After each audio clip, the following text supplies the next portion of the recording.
and welcome to ESC Cardio Talk. I'm Roxana Mehran, interventional cardiologist, professor of medicine, cardiology, population health science, and policy at the Icahn School of Medicine at Mount Sinai. And I'm Dominick Angiolillo, professor of medicine and interventional cardiologist at the University of Florida College of Medicine in Jacksonville. Today we're discussing atrial fibrillation with ACS and PCI, walking a tightrope. It's the topic of our featured editorial in the European Heart Journal. This was a very interesting study. I think it was a sub-study of the REDUAL PCI study, looking at two different doses of dabigatran, 110 milligrams PO/BID or 150 milligrams PO/BID without aspirin on top of a P2Y12 inhibitor versus a triple therapy standard of care arm in patients with atrial fibrillation. This particular study that we looked at is the ACS sub-study. So Dominick, you want to share with us what we saw, and our view with the editorial is it is a tightrope, isn't it? Absolutely, it is a tightrope. Let's just start off by saying just what the main trial showed, and we'll dig in a little bit into what our editorial explored based on this very nice analysis from the REDUAL trial.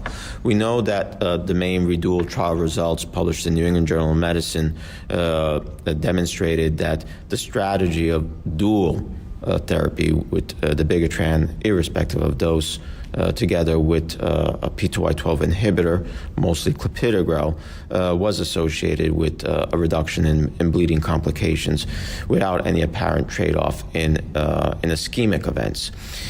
Here, the authors, they did a really nice job in looking to patients who presented with an acute coronary syndrome, and they also did a very nice analysis looking into patients treated with ticagrelor. Very, very limited data from that standpoint. And let's start off with the first question, the ACS. We know that these patients are at high risk for recurrent ischemic events. Patients also at high risk for bleeding. And what the study nicely showed, in a rather sizable proportion of the patient population, that the effects of the dabigatran, irrespective of dose, were very, very consistent in reducing the bleeding complications, as well as not showing any trade-off in ischemic events. And that was a really important question, because in the acute coronary syndrome patients, because if you remember in the main REDUAL PCI, there was this possible, not that the P interaction was negative, but there was a question of increasing ischemic events, especially with that 110 milligram PO/BID dosing. And that was a big question, because in ACS, we're very reluctant and very much on top of making sure that these patients do well and get the ample dual antiplatelet therapies that they need. But in combination with dabigatran, it seemed like there might be a noise, but here in ACS, the effects were exactly consistent. Absolutely, exactly consistent. That part could also be related to the size of the population that within this subgroup. I still believe that the fact that we have two doses that are available give treatment options. As you're aware, in our North American consensus document, we actually included some of this information, even though they were not fully published, but they were presented as an abstract at the time. So we had some insights also thanks to Chris Cannon, who's the lead PI of the overall program. And it gives us some wiggle room. So we may consider the 150 in those patients who you may deem at higher ischemic risk, and the 110 in those patients maybe at a higher bleeding risk. So we have the options. No, and I think it's really important. But on the subject of ticagrelor, I have to tell you, I'm underimpressed. It's a very small number of patients, and I still don't believe that we have any kind of a safety or efficacy data to combine these potent agents with oral anticoagulants. Do you agree with that? And I think your consensus is in line with it. So there were 11% of the overall REDUAL population that were treated with ticagrelor. Now, to their credit, it is the largest sample that we do have available with the newer agents, because the only data we had available came from Pioneer, which was only 4 or 5%. 5%, yeah. So, and even now with the Augustus trial presented today, similar numbers. So, I think the authors need to, deserve merit for allowing investigators to look into this. And yes, you are correct. Although there wasn't an interaction there, when you look at the absolute numbers, there was a higher rate, as we expect, of bleeding with the use of ticagrelor. So it all narrows down. What do we do? Right? I think for us, we wanted to congratulate the investigators for actually coming out and showing us these data, because that's really important. But also a caveat that it is a subgroup of patients, and we really don't have the clear answers on ACS patients. And I do believe that your North American consensus tells us that we still have to walk the tightrope of balancing ischemia and bleeding complications. And your consensus gives the physician the choice of choosing a bleeding avoidance strategy versus going full force on a triple therapy if needed for a shorter duration of period of time. Do you want to expand on that a little? Sure, absolutely. Well, our awareness and appreciation for bleeding actually comes from all your research for the past several decades, and bleeding is clearly a bad thing. And we hear a lot. When these studies come out, even at this meeting today, everybody's focusing on that small numerical increase in ischemic events, but not missing out on the big picture of that 50% relative risk reduction in major bleeding complications, and not counting what is the impact on cost, hospitalization, the whole picture.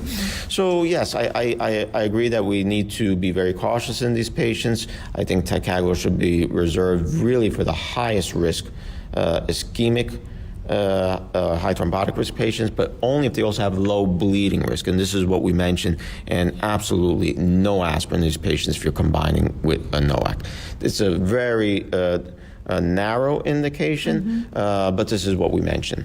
So, Roxana, you've been involved in the field for so many years. I love the slide that you've used in the past, avoid stacking on.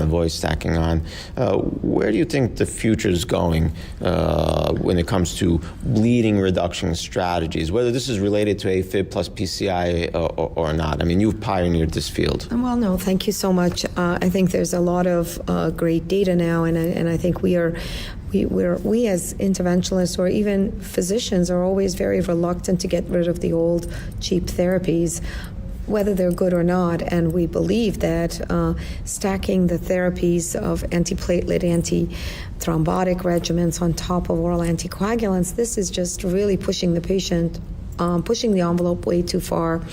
And I think instead we should be switching out and doing other things. And so the one trial that I'm obviously excited about, and even more excited after Augustus, when we saw a 90% reduction in bleeding complications with withdrawal of aspirin in the Augustus trial in a double-blind placebo-controlled fashion.